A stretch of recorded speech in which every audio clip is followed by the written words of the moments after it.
Magandang araw po sa inyong lahat mga kababayan at welcome back dito po sa PNR at ito nga mga ka-review natin na nataranta. Nako, may bagong ebidensya. Ito na ang katapusan, Sandro at PBBM. Yan mga kababayan, patungkol po dyan ang ating alamin at bibigyan ng reaksyon ngayong araw na ito. Pero bago pong lahat mga kababayan, sa mga di pa po nakapag-subscribe sa ating munting channel ay pa-subscribe naman po. At palike na rin po ng video ito. Maraming salamat po. At ito na nga, simulan na po natin to.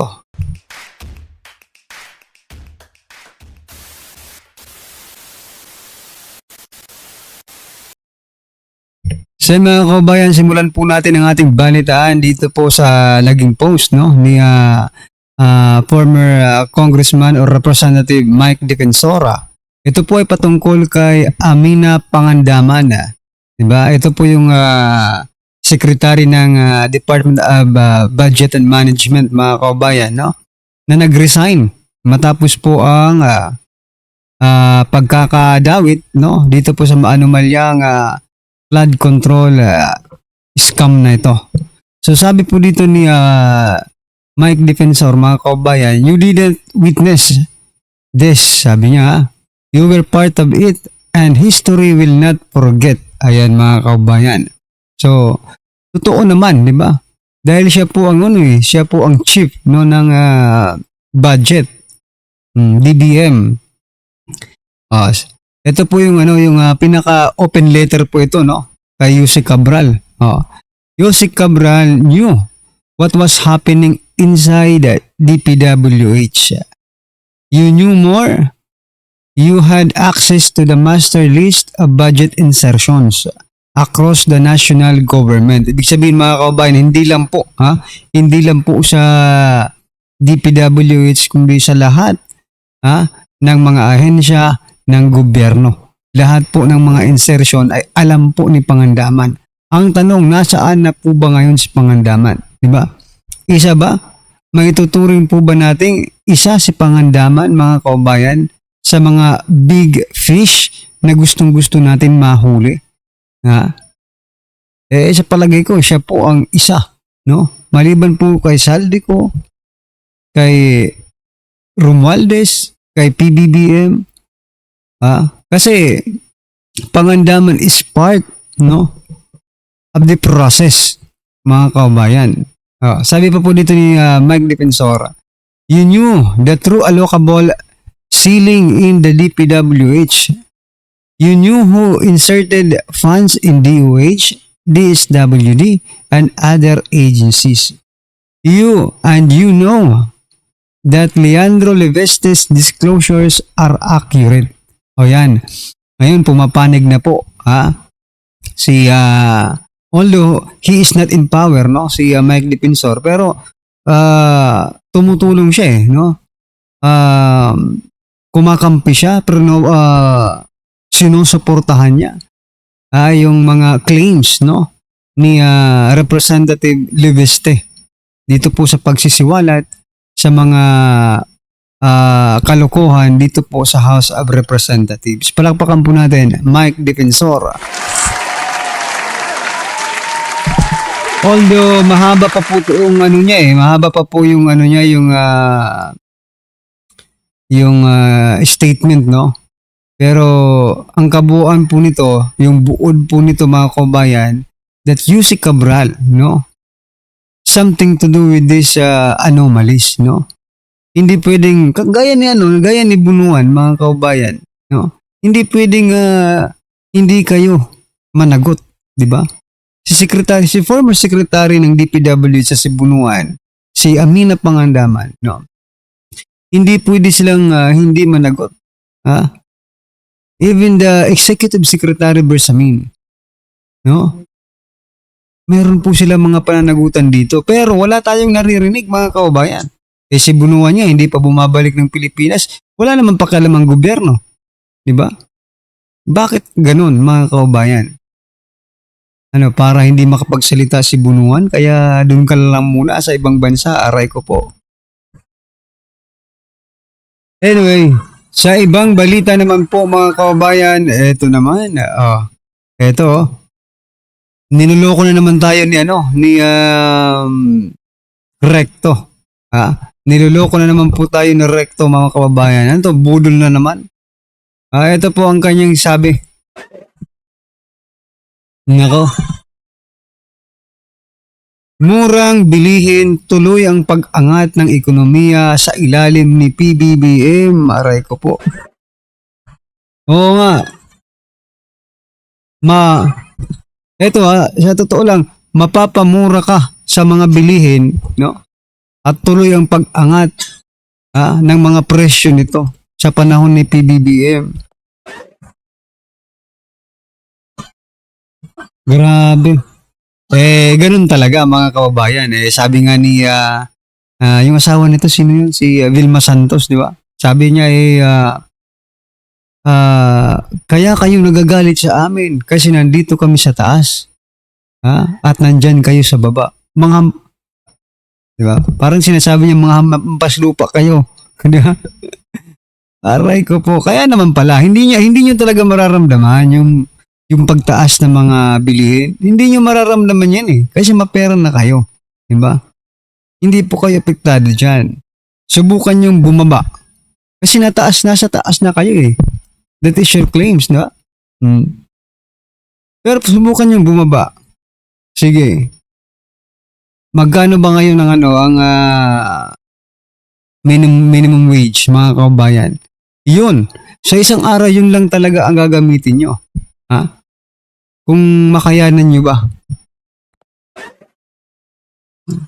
Niloloko tayo Anong murang bilihin? Sabi nga ninyo magkakaroon kayo ng price watch, no? Ngayong Kapaskuhan. Anong nangyari sa mga bilihin ng Kapaskuhan? 'Di ba? Dollar po lahat ng mga bilihin. So nasaan yung price watch ninyo? Kaya budol talaga. Budol po talaga itong administrasyong ito, mga kababayan. Ito na siguro pinakasinungaling na administrasyon sa kasaysayan ng Pilipinas. Diba? Grabe. Ito naman, isa pa. No? Patay ka lang, bibelo lang tayo, mga kababayan.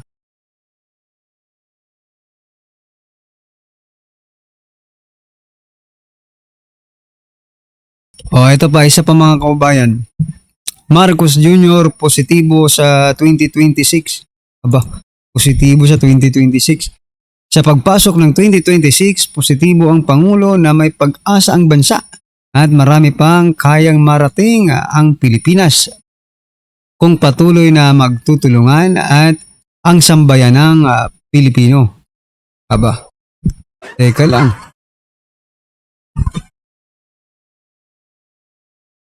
Ano naman po ang kinalaman ng sambayanang Pilipino? Kayo naman po ang namumuno. Nakikinig ba kayo sa sambayanang Pilipino? Parang hindi naman po sabi dito, Marcos Jr. positibo sa 2026. Mga kababayan, palagi po natin naririnig ito. Simula ng pag-upo niya, palagi siyang positibo. Sa ibang bagay nga lang.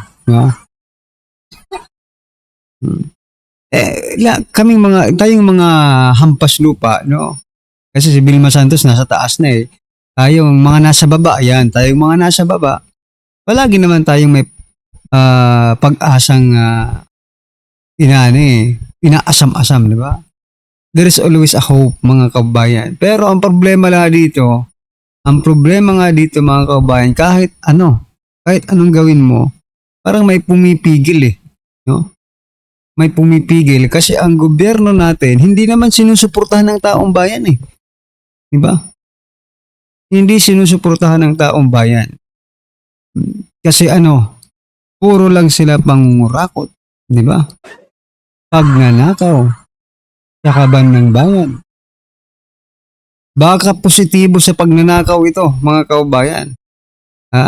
Anong positibo pang nakikita ninyo ngayong taong ito para kay President Bongbong Marcos Jr., no? Comment nyo na lang po, mga kababayan, no? At ito, ano po ang inyong masasabi dyan? Babasahin nyo natin yung mga komento ng ating mga kaubayan. Ito, sabi po dito ni Daniel Saga, no project ka po, Bongbong Marcos. O nga, positibo talaga. Legendary positive in Coke. Ako po. Ano po, kung kayo po, ano ang positibo dito kay President Bongbong Marcos Jr. ngayong bagong taon. Ayan. So, eto, pasadahan po natin ang video ito mga kabayan na kung saan, lagot na. Wala nang takas ka, papasok lang. Just now, matinding ebidensya. O eto, pakinggan nga natin ito at bigyan natin ng reaksyon. Eto na po. Bigyan natin ng reaction opinion itong post ni June Nalam. Sabi lang niya, Diyos ko Lord.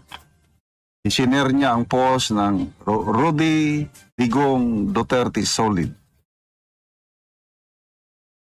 Ayon kay Mayor Magalong, ito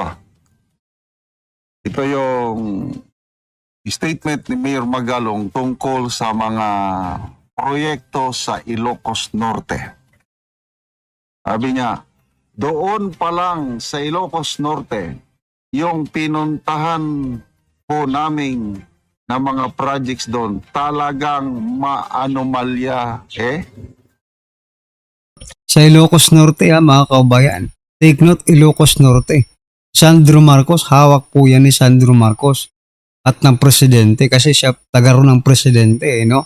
Nung nakarang araw nga may ni-share po tayo dito, no, na kalansay lang, mga poste lang mga kaubayan. Pero completed na po sa papel. Aba, paano nangyari yun mga kaubayan? Anak ng presidente gumagawa ng kalokohan? Or even the president kasi tinutolerate niya yung anak niya, gawin niya yan dyan sa sarili nilang lugar. Hindi ba sila nahihiya mga kaubayan? Siguro pinatigil siya. Question yung pag-imbestiga niya dahil sinimulan niya ng Ilocos Norte. Maanomalya, sabi niya. Base doon sa files na naibigay ho sa amin, it's about 13 billion din ang natanggap niya. Meaning, sabi ni Marcos, noong 2025. Tapos, iba pa ho yung sa ibang distrito pa ng Ilocos Norte.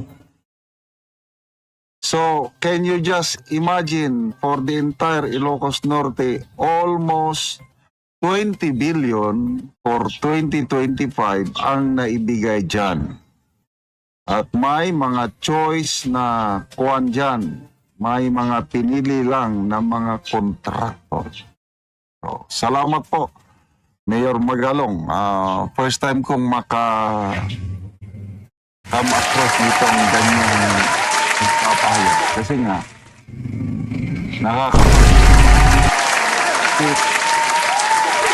centered sa investigasyon ang Ilocos Norte.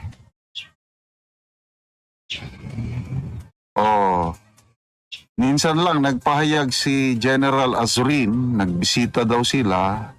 May 4 silang tinignang flood control projects. Okay naman daw. Ganun lang. Kaya lang, may nabasa akong article ng Daily Tribune kahapon. Nako, isang tulay. Ano ba ang pundo? Milyones din 20... Basta, malaki-laki. Milyones. Ang report, completed na. I think Pidig Ilocos Norte. Completed na, kailang nakatayo doon, mga poste pa lang sa tulay across the river. So, ngayon na, naglalabasan na ang katotohanan na wala talaga itong ICI. Selective. Kahit nga si Senator Lacson, yun na rin ang kanyang pahayag na sana ang Pangulo huwag na lang makialam sa investigasyon dahil ang perception ng taong bayan, pag nakikialam pa, mayroong pinipili. Anong pinipili? Mga kalaban sa politika, mga Duterte. O tingnan nyo nung nagkaroon ng Bagyo Tino sa Cebu. Umagupit, grabing nasalanta. Ang pinuntahan na in-inspect ng ICI, Davao. Davao City. O, okay lang din. Sige, punta kayo dito. Pinuntahan, in-inspect, walang nakita. Walang anomalya. Oh, ano sabi ng Anticler? Walang anomalya dahil wala pang baha. Dapat magbaha para makita na may diferensya. Ay nako. Gustong-gusto pang magbaha ang Davao para wala talaga si ating Anticler. Ang dami niyang mga sinasabi. May nakita akong post kanina. Sabi pa niya, pag hindi na daw si Pangulong Marcos Jr. ang nakalagay sa pwesto, makakalaya ang mga kurakot. Kailangan daw niyang magpatuloy bilang Nabaliktad yata, no? Nung panahon po ni former President Duterte, no? Nakakulong lahat ng mga drug lords, yung mga, di ba? Mga sikat na mga drug personalities, no? Nang pumasok po si PBBM, aba, lumaya, napalaya nila lahat yung mga yung mga drug lords. Yung iba nga naging mayor pa ngayon mga kaubayan. Di ba? Hindi kaya kabaliktaran ang sinasabi ngayon ni Anticler na kapag nawala si PBBM ay makakalaya daw itong mga na ito. Mga hinayupak na ito. Di ba? Kabaliktaran talaga mga kaubayan ang sinasabi ni Anticler. At saka ito pa, isa pa mga kaubayan, no? Kung napapansin niyo, no? Itong mga congressman, no? Parang bulag, bingi pagdating sa Ilocos Norte. Hindi nila pwedeng imbestigahan Pero, pagdating po sa Davao, kahit walang anomalya, pwede nilang imbestigahan. Biruin niyo yan mga kaubayan. Nasa Ilocos Norte po ang anomalya. Sa Davao mag-iimbestiga. At talagang hindi niyo makikita ang totoong Hindi niyo makikita ang hindi niyo masusolve itong problemang ito. Kasi napakalayo po ng iniimbestigahan ninyo sa totoong problema. Tama. Ganun po talaga mga kaubayan, no? Kapag no choice na po sila. Okay? Ano po ang inyong opinion, reaksyon patungkol po sa video nito mga kaubayan? Comment na lang. Ayan, maraming salamat po.